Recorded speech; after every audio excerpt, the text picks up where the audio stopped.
Hello दोस्तों, आपका स्वागत है एक बार फिर गुनाहों के देवता उपन्यास के भाग 1 में। आपने कहानी के 2 पात्र सुधा और चंदर के बारे में जाना। अब एक और किरदार का आगमन होता है जिसका नाम पम्मी है, जो कि एक ईसाई लड़की है जिसके पास सुधा ने चंदर को अपने पापा की स्पीच टाइप करवाने के लिए भेजा है। तो चलिए कहानी में आगे बढ़ते हैं। सिविल लाइंस के एक उजाड़ हिस्से में एक पुराने से बंगले के सामने आकर मोटर रुकी। बंगले का नाम था रोज लॉन, लेकिन सामने के कंपाउंड में जंगली घास उग रही थी और गुलाब के फूलों के बजाय अहाते में मुर्गी के पंख बिखरे पड़े थे। रास्ते पर भी घास हो गई थी और फाटक पर, जिसके एक खंबे की कॉर्निस टूट चुकी थी, बजाय लोहे के दरवाजे के 2 आड़े बांस लगे हुए थे। फाटक के एक और एक छोटा सा लकड़ी का नाम पटल लगा था, जो कभी काला रहा होगा, लेकिन जिसे धूल, बरसात और हवा ने चितकबरा बना दिया था। चंदर मोटर से उतरकर उस बोर्ड पर लिखे हुए अधमिटे सफ़ेद अक्षरों को पढ़ने की कोशिश करने लगा और जाने किसका मुंह देखकर सुबह उठा था कि उसे सफलता भी मिल गई। उस पर लिखा था AF डिक्रूज। उसने जेब से लिफाफा निकाला और पता मिलाया। लिफाफे पर लिखा था मिस P डिक्रूज। यही बंगला है। उसे संतोष हुआ। हॉर्न दो, उसने ड्राइवर से कहा। ड्राइवर ने हॉर्न दिया, लेकिन किसी का बाहर आना तो दूर। एक मुर्गा जो अहाते में कुड़कुड़ा रहा था, उसने मुड़कर बड़े संदेह और त्रास से चंदर की ओर देखा और उसके बाद पंख फड़फड़ाते हुए, चीखते हुए जान छुड़ाकर भागा। बड़ा मनहूस बंगला है ये। यहाँ आदमी रहते हैं या प्रेत? कपूर ने ऊब कर कहा और ड्राइवर से बोला, जाओ तुम, हम अंदर जाकर देखते हैं। अच्छा हुजूर, सुधा बीबी से क्या कह देंगे? कह देना पहुंचा दिया। कार मुड़ी और कपूर बांस फांदकर अंदर घुसा। आगे का पोर्टिको खाली पड़ा था और नीचे की ज़मीन ऐसी थी जैसे कई सालों से उस बंगले में कोई सवारी गाड़ी ना आई हो। वह बरामदे में गया। दरवाजे बंद थे और उन पर धूल जमी थी। एक जगह चौखट और दरवाजे के बीच में मकड़ी ने जाला बुन रखा था। यह बंगला खाली है क्या? कपूर ने सोचा। सुबह 8:30 बजे ही वहाँ ऐसा सन्नाटा छाया था कि दिल घबरा जाए। आसपास चारों ओर आधी फलाट तक कोई बंगला नहीं था। उसने सोचा बंगले के पीछे की ओर शायद नौकरों की झोपड़ियाँ हो। वह दाएं बाजू से मुड़ा और खुशबू का एक तेज झोंका उसे चूमता हुआ निकल गया। ताज्जुब है, यह सन्नाटा, यह मनहूसी और इतनी खुशबू। कपूर ने कहा और आगे बढ़ा तो देखा कि बंगले के पिछवाड़े गुलाब का एक बहुत खूबसूरत बाग है। कच्ची रविशें और बड़े बड़े गुलाब, हर रंग के। वह सचमुच रोजलॉन था। वह बाग में पहुंचा। उधर से भी बंगले के दरवाजे बंद थे। उसने खटखटाया, लेकिन कोई जवाब नहीं मिला। वह बाग में घुसा कि शायद कोई माली काम कर रहा हो।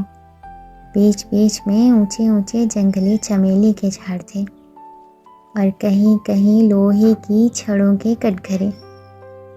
बेगमबेलिया भी फूल रही थी, लेकिन चारों ओर एक अजब सा सन्नाटा था और हर फूल पर किसी खामोशी के फरिश्ते की छाह थी। फूलों में रंग था, हवा में ताजगी थी, पेड़ों में हरियाली थी, झोंकों में खुशबू थी, लेकिन फिर भी सारा बाग एक ऐसे सितारों का गुलदस्ता लग रहा था जिनकी चमक, जिनकी रोशनी और जिनकी ऊंचाई लुट चुकी हो। लगता था जैसे बाग का मालिक मौसमी रंगीनी भूल चुका हो, क्योंकि नेस्टेशियम या स्वीट पे या फ्लैक्स कोई भी मौसमी फूल ना था। सिर्फ गुलाब थे और जंगली चमेली थी और बेगम बेलियाँ थी जो सालों पहले बोए गए थे। उसके बाद उन्हीं की काट छांट पर बाग चल रहा था। बागबानी में कोई नवीनता और मौसम का उल्लास ना था। चंदर फूलों का बेहद शौकीन था। सुबह घूमने के लिए उसने दरिया किनारे के बजाय अल्फ्रेड पार्क चुना था, क्योंकि पानी की लहरों के बजाय उसे फूलों के बाग के रंग और सौरभ की लहरों से बेहद प्यार था। और उसे दूसरा शौक था कि फूलों के पौधों के पास से गुजरते हुए हर फूल को समझने की कोशिश करना, अपनी नाजुक टहनियों पर हंसते मुस्कुराते हुए ये फूल जैसे अपने रंगों की बोली में आदमी से ज़िंदगी का जाने कौन सा राज कहना चाहते हैं। और ऐसा लगता है कि जैसे हर फूल के पास अपना व्यक्तिगत संदेश है, जिसे वह अपने दिल की पंखुड़ियों में आहिस्ते से सहज कर रखे हुए हैं, कि कोई सुनने वाला मिले और वे अपनी दास्तां कह जाए। पौधे की ऊपरी फुनगी पर मुस्कुराता हुआ आसमां की तरफ मुकिए हुए गुलाब जो रात भर सितारों की मुस्कुराहट चुपचाप पीता रहा है, यह अपने मोतियों, अपने पंखुड़ियों के होठों से जाने क्यों खिलखिलाता ही जा रहा है। जाने इसे कौन सा रहस्य मिल गया है। और वह एक नीचे वाली टहनी में आधा झुका हुआ गुलाब, झुकी हुई पलकों सी पंखुड़ियाँ और दोहरे मखमली तार सी उसकी डंडी। यह गुलाब जाने क्यों उदास है। और यह दुबली पतली लंबे से नाजुक कली जो बहुत सावधानी से हरा आंचल लपेटे है और प्रथम ज्ञात यौवना की तरह लाज में जो सिमटी तो सिमटे ही चली जा रही है, लेकिन जिसके यौवन के गुलाबी लपटें सात हरे पर्दों में से झलकी ही पड़ती है। और फारस के शहजादे जैसे शान से खिला हुआ पीला गुलाब, उस पीले गुलाब के पास आकर चंदर रुक गया और झुक कर देखने लगा। कार्तिक पूनों के चांद से झरने वाले अमृत को पीने के लिए व्याकुल किसी सुकुमार भावुक परी की फैली हुई अंजलि के बराबर बड़ा सा वह फूल जैसे रोशनी बिखेर रहा था। बेगम बेलिया के कुंज से छनकर आने वाली तोतापंखी धूप ने जैसे उस पर धान पान की तरह खुशनुमा हरियाली बिखेर दी थी। चंदर ने सोचा उसे तोड़ ले, लेकिन हिम्मत ना पड़ी। वह झुका के उसे सूंघ ही ले। सूंघने के इरादे से उसने हाथ बढ़ाया ही था कि किसी ने पीछे से गरज कर कहा, "Here you are. I have caught red-handed today." यह तुम हो, आज तुम्हें मौके पर पकड़ पाया हूँ। और उसके बाद किसी ने अपने दोनों हाथों में जकड़ लिया और उसकी गर्दन पर सवार हो गया। वह उछल पड़ा और अपने को छुड़ाने की कोशिश करने लगा। पहले तो वह कुछ समझ नहीं पाया। अजब रहस्यमय है ये बंगला।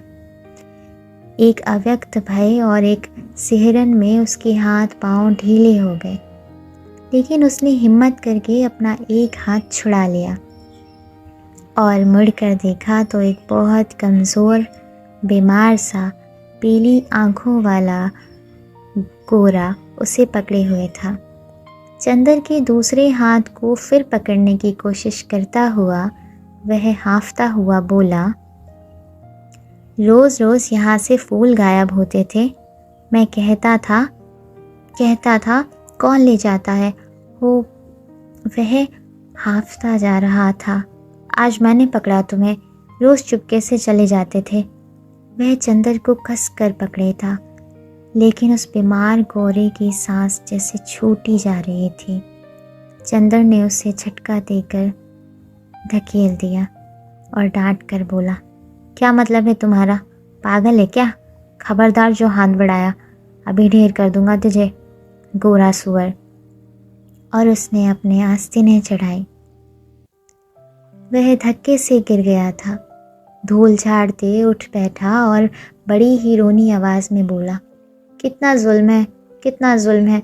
मेरे फूल भी तुम चुरा ले गए और मुझे इतना हक भी नहीं कि मैं तुम्हें धमकाऊं। अब तुम मुझसे लड़ोगे? तुम जवान हो, मैं बूढ़ा हूं। हाय रे मैं। और सचमुच वह जैसे रोने लगा हो। चंदर ने उसका रोना देखा और उसका सारा गुस्सा हवा हो गया और हंसी रोक कर बोला, गलतफहमी है जनाब, मैं बहुत दूर रहता हूँ। मैं चिट्ठी लेकर मिस्टर क्रूज से मिलने आया था। उसका रोना नहीं रुका। तुम बहाना बनाते हो, बहाना बनाते हो, और अगर मैं विश्वास नहीं करता तो तुम मारने की धमकी देते हो। अगर मैं कमज़ोर ना होता तो तुम्हें पीस कर खा जाता और तुम्हारी खोपड़ी कुचल कर फेंक देता, जैसे तुमने मेरे फूल फेंके होंगे। फिर तुमने गाली दी, मैं उठाकर तुम्हें अभी नाली में फेंक दूंगा। अरे बाप रे, दौड़ो दौड़ो, मुझे मार डाला। पॉपी, टॉमी, अरे दोनों कुत्ते कहाँ मर गए? उसने डर के मारे चीखना शुरू किया। क्या है बर्टी, क्यों चिल्ला रहे हो? बाथरूम के अंदर से किसी ने चिल्लाकर कहा। अरे मार डाला इसने, दौड़ो दौड़ो। झटके से बाथरूम का दरवाज़ा खुला। बेदिल गाउन पहने हुए एक लड़की दौड़ती हुई आई और चंदर को देखकर रुक गई। क्या है? उसने डांट कर पूछा। कुछ नहीं, शायद पागल मालूम देता है। ज़बान संभाल कर बोलो, वो मेरा भाई है। ओह, कोई भी हो, मैं मिस क्रूज से मिलने आया था। मैंने आवाज़ दी तो कोई नहीं बोला। मैं बाग में घूमने लगा, इतने में इसने मेरी गर्दन पकड़ ली। यह बीमार और कमज़ोर है, वरना अभी गर्दन दबा देता। गोरा उस लड़की के आते ही फिर तनकर खड़ा हो गया और दांत पीस कर बोला, अरे मैं तुम्हारे दांत तोड़ दूंगा, बदमाश कहीं का। चुपके चुपके आया और गुलाब तोड़ने लगा। मैं चमेली के झाड़ के पीछे छिपा देख रहा था।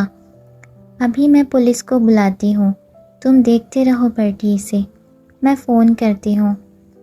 लड़की ने डांटते हुए कहा।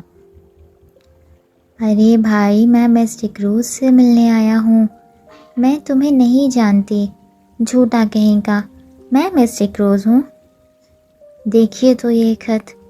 लड़की ने खत खोला और पढ़ा और एकदम उसने आवाज़ बदल दी। छी बर्टी, तुम किसी दिन पागल खाने जाओगे। आपको डॉक्टर शुक्ला ने भेजा है। तुम तो मुझे बदनाम करा डालोगे। उसकी शक्ल और भी रोनी हो गई।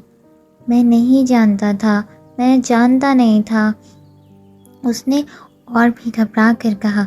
माफ़ कीजिएगा। लड़की ने बड़े मीठे स्वर में साफ हिंदुस्तानी में कहा। मेरे भाई का दिमाग ज़रा ठीक नहीं है, जब से इनकी पत्नी की मौत हो गई। इसका मतलब ये नहीं है कि ये किसी भले आदमी की इज्जत उतार ले। चंदर ने बिगड़ कर कहा। देखिए, बुरा मत मानिए, मैं इनकी ओर से माफ़ी मांगती हूँ। आइए अंदर चलिए। उसने चंदर का हाथ पकड़ लिया। उसका हाथ बेहद ठंडा था। वह नहा कर आ रही थी। उसके हाथ के उस तुषार स्पर्श से चंदर सिहर उठा और उसने हाथ झटक कर कहा, अफसोस, आपका हाथ तो बर्फ है। लड़की चौंक गई। वह सदैह स्नाता सहसा सचेत हो गई और बोली, अरे शैतान तुम्हें ले जाए बर्टी, तुम्हारे पीछे मैं बेदिंग गाउन में भाग आई और बेडिंग गाउन के दोनों कॉलर पकड़कर उसने अपनी खुली गर्दन ढकने का प्रयास किया और फिर अपनी पोशाक पर लज्जित होकर भागी। अभी तक गुस्से के मारे चंदर ने उस पर ध्यान ही नहीं दिया था, लेकिन उसने देखा कि वह 23 बरस की दुबली पतली तरुणी है। लहराता हुआ बदन, गले तक कटे हुए बाल, एंग्लो इंडियन होने के बावजूद गोरी नहीं है। चाय की तरह वह हल्की पतली भूरी और तुर्श थी। भागते वक्त ऐसी लग रही थी जैसे छलकती हुई चाय। इतने में वह गोरा उठा और चंदर का कंधा छू कर बोला, माफ़ करना भाई, उससे मेरी शिकायत मत करना। असल में ये गुलाब मेरी मृत पत्नी की यादगार है। जब इनका पहला पेड़ आया था तब मैं इतना ही जवान था जितने तुम, और मेरी पत्नी उतनी ही अच्छी थी जितनी पम्मी। कौन पम्मी? ये मेरी बहन प्रमीला डिक्रूज। ओह, कब मरी आपकी पत्नी? माफ़ कीजिएगा, मुझे भी मालूम नहीं था।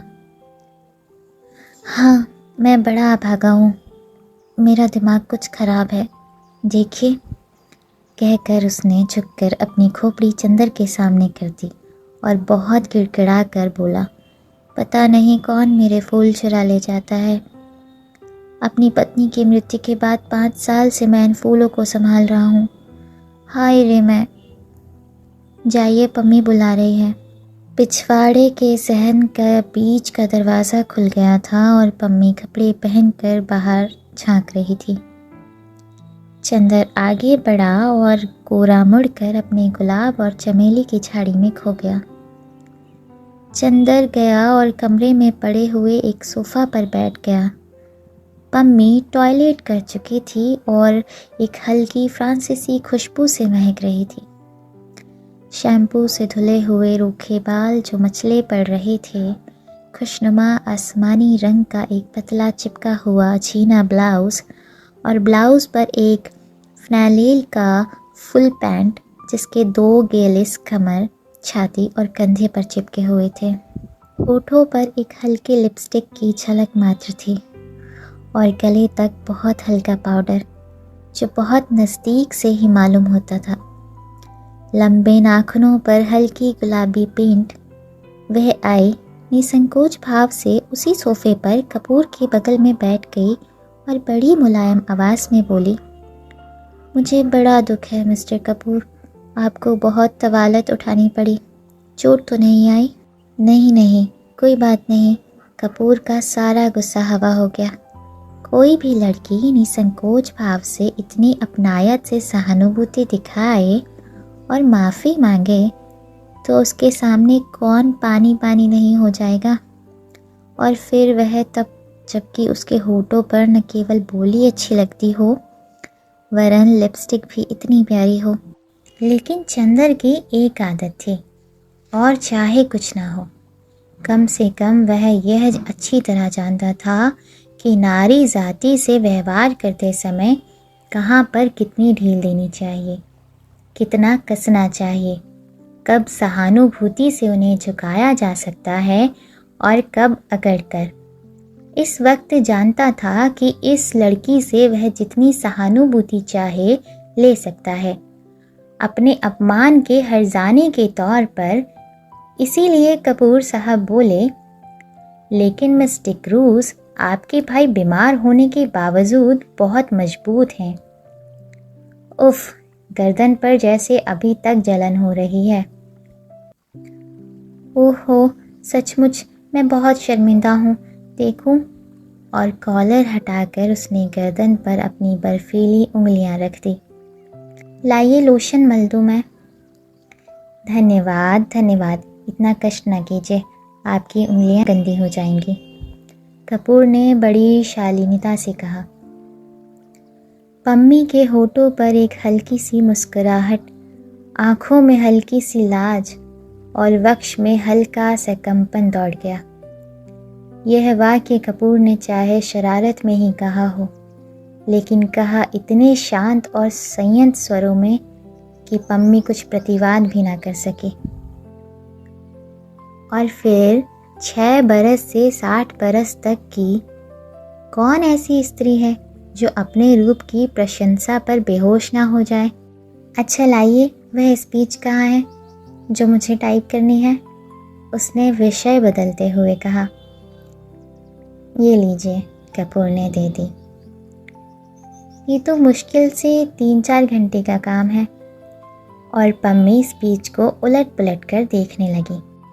माफ़ कीजिएगा, अगर मैं कुछ व्यक्तिगत सवाल पूछूं, क्या आप टाइपिस्ट हैं? कपूर ने बहुत शिष्टता से पूछा। जी नहीं, पम्मी ने उन्हीं कागज़ों पर नज़र गड़ाते हुए कहा। मैंने कभी टाइपिंग और शॉर्ट हैंड सीखी थी और तब मैं सीनियर कैम्ब्रिज पास करके यूनिवर्सिटी गई थी। यूनिवर्सिटी मुझे छोड़नी पड़ी क्योंकि मैंने अपनी शादी कर ली। अच्छा, आपके पति कहाँ हैं? रावलपिंडी में, आर्मी में। लेकिन फिर आप डिक्रूज क्यों लिखती हैं और फिर मिस? क्योंकि हम लोग अलग हो गए हैं। और स्पीच के कागज़ को फिर तह करती हुई बोली, मिस्टर कपूर, आप अविवाहित हैं? जी हाँ। और विवाह करने का इरादा तो नहीं रखते? नहीं। बहुत अच्छे, तब तो हम लोगों में निभ जाएगी। मैं शादी से बहुत नफरत करती हूँ। शादी अपने को दिया जाने वाला सबसे बड़ा धोखा है। देखिए, ये मेरे भाई हैं ना, कैसे पीले और बीमार से हैं। ये पहले बड़े तंदुरुस्त और टेनिस में प्रांत के सबसे अच्छे खिलाड़ी में से थे। एक बिशप की दुबली पतली भावुक लड़की से इन्होंने शादी कर ली और उसे बेहद प्यार करते थे। सुबह शाम दोपहर रात कभी उसे अलग नहीं होने देते थे। हनीमून के लिए उसे लेकर सिलोन गए थे। वह लड़की बहुत कलाप्रिय थी, बहुत अच्छा नाचती थी, बहुत अच्छा गाती थी और खुद गीत लिखती थी। यह गुलाब का बाग उसी ने बनवाया था और इन्हीं के बीच में दोनों बैठकर घंटों गुजार देते थे। कुछ दिनों बाद दोनों में झगड़ा हुआ। क्लब में बॉल डांस था और उस दिन वह लड़की बहुत अच्छी लग रही थी, बहुत अच्छी। डांस के वक्त इनका ध्यान डांस की तरफ कम था, अपनी पत्नी की तरफ ज़्यादा। इन्होंने आवेश में उसकी उंगलियां जोर से दबा दी। वह चीख पड़ी और सभी इन लोगों की ओर देखकर हंस पड़े। वह घर आई और बहुत बिगड़ी। बोली, आप नाच रहे थे या टेनिस का मैच खेल रहे थे? मेरा हाथ था या टेनिस का रैकेट? इस बात पर बर्टी भी बिगड़ गया और उस दिन से जो इन लोगों में खटकी तो फिर कभी ना बनी। धीरे धीरे वह लड़की एक सर्जन को प्यार करने लगी। बर्टी को इतना सदमा हुआ कि वह बीमार पड़ गया, लेकिन बर्टी ने तलाक नहीं दिया, उस लड़की से कुछ कहा भी नहीं और उस लड़की ने सर्जेंट से प्यार जारी रखा। लेकिन बीमारी में बर्टी की बहुत सेवा की। बर्टी अच्छा हो गया। उसके बाद उसको एक बच्ची हुई और उसी में वह मर गई। हालांकि हम लोग सब जानते हैं कि वह बच्ची उस सार्जन की थी, लेकिन बर्टी को यकीन नहीं होता कि वह सार्जन को प्यार करती थी। वह कहता है कि ये दूसरे को प्यार करती होती तो मेरी इतनी सेवा कर सकती थी भला। उस बच्ची का नाम बर्टी ने रोज रखा और उसे लेकर दिन भर उन्हीं गुलाब के पेड़ों के बीच में बैठा करता था, जैसे अपनी पत्नी को लेकर बैठता था। 2 साल बाद बच्ची को सांप ने काट लिया, वह मर गई और तब से बर्टी का दिमाग ठीक नहीं रहता। खैर, जाने दीजिए, आइए अपना काम शुरू करें। चलिए अंदर स्टडी रूम में चलें। चलिए, चंदर बोला और पम्मी के पीछे पीछे चल दिया। मकान बहुत बड़ा था और पुराने अंग्रेज़ों के ढंग पर सजा हुआ था। बाहर से जितना पुराना और गंदा नज़र आता था, अंदर से उतना ही आलीशान और सुथरा। ईस्ट इंडिया कंपनी के ज़माने की छाप थी अंदर। यहाँ तक कि बिजली लगने के बावजूद अंदर पुराने बड़े बड़े हाथ से खींचे जाने वाले पंखे लगे थे। 2 कमरों को पार कर वे लोग स्टडी रूम में पहुँचे। बड़ा सा कमरा जिसमें चारों तरफ अलमारियों में किताबें सजी हुई थी। 4 कोनों में 4 मेजें लगी हुई थी, जिनमें कुछ पर्स और कुछ तस्वीरें स्टैंड के सहारे रखी हुई थी। एक अलमारी के नीचे खाने में टाइपराइटर रखा था। पम्मी ने बिजली जला दी और टाइपराइटर खोलकर साफ करने लगी। चंदर घूमकर किताबें देखने लगा। एक कोने में कुछ मराठी की किताबें रखी थी। उसे बड़ा ताज्जुब हुआ। अच्छा पम्मी, ओह माफ़ कीजिएगा मिस डिक्रूज़। नहीं, आप मुझे पम्मी पुकार सकते हैं, मुझे यही नाम अच्छा लगता है। हाँ, क्या पूछ रहे थे आप? क्या आप मराठी भी जानती हैं? नहीं, मैं तो नहीं, मेरी नानी जी जानती थी। क्या आपको डॉक्टर शुक्ला ने हम लोगों के बारे में कुछ नहीं बताया? नहीं, कपूर ने कहा। अच्छा, ताज्जुब है, पम्मी बोली। आपने ट्रिनाली डिक्रूज़ का नाम सुना है ना? हाँ हाँ, डिक्रूज़, जिन्होंने कौशाम्बी की खुदाई करवाई थी। वे तो बहुत बड़े पुरातत्ववेत्ता थे, कपूर ने कहा। हाँ वही, वह मेरे सगे नाना थे और वह अंग्रेज़ नहीं थे, मराठा थे, और उन्होंने मेरी नानी से शादी की थी, जो एक कश्मीरी ईसाई महिला थी। उनके कारण भारत में उन्हें ईसाईयत अपनानी पड़ी। ये मेरी नाना का ही मकान है और अब हम लोगों को मिल गया है। डॉक्टर शुक्ला के दोस्त मिस्टर श्रीवास्तव बैरिस्टर हैं ना, वे हमारे ख़ानदान के अटर्नी थे। उन्होंने और डॉक्टर शुक्ला ने ही यह जायदाद हमें दिलवाई। लीजिए, मशीन तो ठीक हो गई। उसने टाइपराइटर में कार्बन और कागज़ लगाकर कहा, लाइए निबंध। इसके बाद घंटे भर तक टाइपराइटर रुका नहीं। कपूर ने देखा कि यह लड़की जो व्यवहार में इतनी सरल और स्पष्ट है, फैशन में इतनी नाजुक और शौकीन है, काम करने में उतनी ही मेहनती और तेज़ भी है। उसकी उंगलियां मशीन की तरह चल रही थी और तेज़ इतनी कि 1 घंटे में उसने लगभग आधी पांडुलिपि टाइप कर डाली थी। ठीक 1 घंटे बाद उसने टाइपराइटर बंद कर दिया। बगल में बैठे हुए कपूर की ओर झुककर कहा, अब थोड़ी देर आराम और अपनी उंगलियां चटकाने के बाद वह कुर्सी खिसका कर उठी और एक भरपूर अंगड़ाई ली। उसका अंग अंग धनुष की तरह छुप गया। उसके बाद कपूर के कंधे पर बेतकल्लुफ़ी से हाथ रखकर बोली, क्यों, एक प्याला चाय मंगवाई जाए? मैं तो पी चुका हूँ, लेकिन मुझसे तो काम होने से रहा, अब बिना चाय के। पम्मी एक अल्हड़ बच्चों की तरह बोली और अंदर चली गई।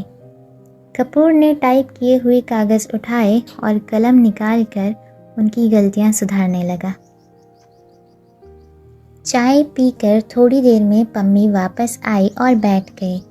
उसने एक सिगरेट केस कपूर के सामने किया। धन्यवाद, मैं सिगरेट नहीं पीता। अच्छा, ताज्जुब है, आपकी इजाज़त हो तो मैं सिगरेट पी लूँ? क्या आप सिगरेट पीती हैं? छी, पता नहीं क्यों औरतों का सिगरेट पीना मुझे बहुत ही नापसंद है।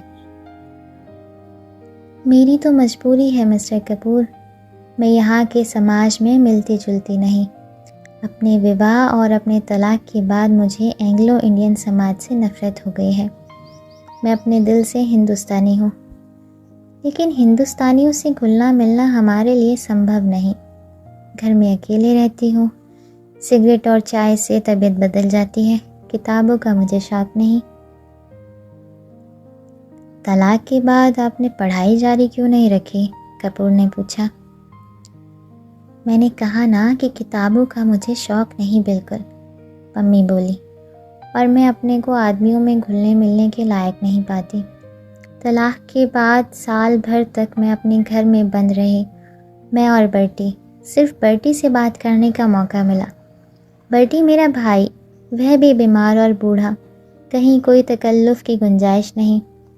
अब मैं हर एक से बेतकल्लुफ़ी से बात करती हूँ तो कुछ लोग मुझ पर हंसते हैं, कुछ लोग मुझे सभ्य समाज के लायक नहीं समझते, कुछ लोग उसका गलत मतलब निकालते हैं। इसीलिए मैंने अपने को अपने बंगले में ही कैद कर लिया।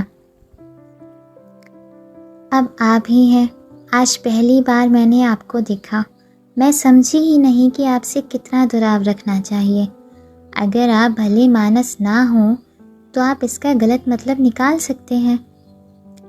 अगर यही बात हो तो कपूर हंसकर बोला, संभव है कि मैं भले मानस बनने के बजाय गलत मतलब निकालना ज़्यादा पसंद करूं। तो संभव है मैं मजबूर होकर आपसे भी ना मिलूं। पम्मी गंभीरता से बोली। नहीं मिस डिक्रूज़। नहीं, आप पम्मी कहिए, डिक्रूज़ नहीं। पम्मी, सही। आप गलत ना समझें, मैं मजाक कर रहा था, कपूर बोला। उसने इतनी देर में समझ लिया था कि साधारण ईसाई छोकरी नहीं है ये। इतने में बर्टी लड़खड़ाता हुआ हाथ में धूल सना खुरपा लिए आया और चुपचाप खड़ा हो गया और अपनी धुंधली पीली आंखों से एकटक कपूर को देखने लगा। कपूर ने एक कुर्सी खिसका दी और कहा, आइए। पम्मी उठी और बर्टी के कंधे पर एक हाथ रखकर उसे सहारा देकर कुर्सी पर बिठा दिया। बर्टी बैठ गया और आंखें बंद कर लीं। उसका बीमार कमज़ोर व्यक्तित्व जाने कैसा लगता था कि पम्मी और कपूर दोनों चुप हो गए। थोड़ी देर बाद बर्टी ने आंखें खोली और बहुत करुण स्वर में बोला, पम्मी, तुम नाराज़ हो। मैंने जानबूझकर तुम्हारे मित्र का अपमान नहीं किया था। अरे नहीं, पम्मी ने उठकर बर्टी का माथा सहलाते हुए कहा, मैं तो भूल गई और कपूर भी भूल गए। अच्छा, धन्यवाद। पम्मी, अपना हाथ इधर लाओ। और वह पम्मी के हाथ पर सिर रखकर पढ़ रहा और बोला, मैं कितना अभागा हूँ, कितना अभागा। अच्छा पम्मी, कल रात को तुमने सुना था वह आई थी और पूछ रही थी, बर्टी तुम्हारी तबीयत अब ठीक है? मैंने झट अपनी आंखें ढक ली कि कहीं आंखों का पीलापन देख ना ले। मैंने कहा, तबीयत अब ठीक है, मैं अच्छा हूँ। तो उठी और जाने लगी। मैंने पूछा, कहाँ चली? तो बोली, सर्जेंट के साथ ज़रा क्लब जा रही हूँ। तुमने सुना था पम्मी? कपूर स्तब्ध सा उन दोनों की ओर देख रहा था। पम्मी ने कपूर को आँख का इशारा करते हुए कहा, हाँ, हमसे मिली थी वह, लेकिन बर्टी वह सार्जेंट के साथ नहीं गई थी। हाँ, तब? बर्टी की आंखें चमक उठी और उसने उल्लास भरे स्वर में पूछा। वह बोली, बर्टी के ये गुलाब सार्जेंट से ज़्यादा प्यारे हैं। पम्मी बोली। अच्छा। मुस्कुराहट से बर्टी का चेहरा खिल उठा। उसकी पीली पीली आंखें और धंस गई और दांत बाहर झलकने लगे। क्या कहा उसने फिर? कहो। उसने कहा, ये गुलाब सार्जेंट से ज़्यादा प्यारे हैं। फिर इन्हीं गुलाबों पर नाचती रही और सुबह होती ही इन्हीं फूलों में छिप गई। तुम्हें सुबह किसी फूल में तो नहीं मिली? उसने कहा, ये गुलाब सार्जेंट से भी ज़्यादा प्यारे हैं। फिर इन्हीं गुलाबों पर नाचती रही और सुबह होते ही इन्हीं फूलों में छिप गई। तुम्हें सुबह किसी फूल में तो नहीं मिली? तुम्हें तो किसी फूल में नहीं मिली? बर्टी ने बच्चों से भोले विश्वास के स्वरों में कपूर से पूछा। चंदर चौंक उठा। पम्मी और बर्टी की इन बातों पर उसका मन बेहद भर आया था। बर्टी की मुस्कुराहट पर उसकी नसें थरथरा उठी थीं। नहीं, मैंने तो नहीं देखा था, चंदर ने कहा। बर्टी ने फिर मासूमियत से सिर झुका लिया और आंखें बंद कर लीं और करहाती हुई आवाज़ में बोला, जिस फूल में वह छिप गई थी उसी को किसी ने चुरा लिया होगा। फिर सहसा वह तन कर खड़ा हो गया और पुचकारते हुए बोला, जाने कौन ये फूल चुराता है। अगर मुझे एक बार मिल जाए तो मैं उसका खून ऐसे पी लूँ। उसने हाथ की उंगली काटते हुए कहा और उठकर लड़खड़ाता हुआ चला गया। वातावरण इतना भारी हो गया था कि फिर पम्मी और कपूर ने कोई बातें नहीं की। पम्मी ने चुपचाप टाइप करना शुरू किया और कपूर चुपचाप बर्टी की बातें सोचता रहा। घंटा भर बाद टाइपराइटर खामोश हुआ तो कपूर ने कहा, पम्मी, मैंने जितने लोग देखे हैं उनमें शायद बर्टी सबसे विचित्र है और शायद सबसे दयनीय। पम्मी खामोश रही, फिर उसी लापरवाही से अंगड़ाई लेते हुए बोली, मुझे बर्टी की बातों पर ज़रा भी दया नहीं आती। मैं उसको दिलासा देती हूँ क्योंकि वह मेरा भाई है और बच्चे की तरह नासमझ और लाचार। कपूर चौंक गया। वह पम्मी की ओर आश्चर्य से चुपचाप देखता रहा और कुछ बोला नहीं। क्यों, तुम्हें ताज्जुब क्यों होता है? पम्मी ने मुस्कुरा कर कहा। लेकिन मैं सच कहती हूँ, वह बहुत गंभीर हो गई। मुझे ज़रा तरस नहीं आता इस पागलपन पर। क्षण भर चुप रही, फिर जैसे बहुत ही तेज़ी से बोली, तुम जानते हो उसके फूल कौन चुराता है? मैं उसके फूल तोड़कर फेंक देती हूँ। मुझे शादी से नफ़रत है। शादी के बाद होने वाली आपसी धोखेबाजी से नफ़रत है और उस धोखेबाजी के बाद इस झूठ मूठ की यादगार और बेईमानी के पागलपन से नफ़रत है। और ये गुलाब के फूल, ये क्यों मूल्यवान है? इसलिए ना कि इसके साथ बर्टी की ज़िंदगी की इतनी बड़ी ट्रेजेडी गुथी हुई है। अगर एक फूल के खूबसूरत होने के लिए आदमी की ज़िंदगी में इतनी बड़ी ट्रेजेडी आना ज़रूरी है तो लानत है उस फूल की खूबसूरती पर। मैं उससे नफ़रत करती हूँ, इसीलिए मैं किताबों से नफ़रत करती हूँ। एक कहानी लिखने के लिए कितनी कहानियों की ट्रेजेडी बर्दाश्त करनी होती है। पम्मी चुप हो गई, उसका चेहरा सुर्ख हो गया था। थोड़ी देर बाद उसका तैश उतर गया और वह अपने आवेश पर खुद शर्मा गई। उठकर वह कपूर के पास गई और उसके कंधों पर हाथ रखकर बोली, बर्टी से मत कहना। अच्छा। कपूर ने सिर हिलाकर स्वीकृति दी और कागज़ समेट कर खड़ा हुआ। पम्मी ने उसके कंधों पर हाथ रखकर उसे अपनी ओर घुमाकर कहा, देखो, पिछले 4 साल से मैं अकेली थी और किसी दोस्त का इंतज़ार कर रही थी। तुम आए और दोस्त बन गए, तो अब अक्सर आना। अच्छा, कपूर ने गंभीरता से कहा। डॉक्टर शुक्ला से मेरा अभिवादन कहना, कभी यहाँ ज़रूर आए। आप कभी चलिए, वहाँ उनकी लड़की है, आप उससे मिलकर खुश होंगी। पम्मी उसके साथ फाटक तक पहुँचाने चली तो देखा बर्टी एक चमेली के झाड़ में टहनियाँ हटा हटा कर कुछ ढूंढ रहा था। पम्मी को देखकर पूछा उसने, तुम्हें याद है वह चमेली के झाड़ में तो नहीं छिपी थी? कपूर ने पता नहीं क्यों जल्दी पम्मी को अभिवादन किया और चल दिया। उसे बर्टी को देखकर डर लगता था।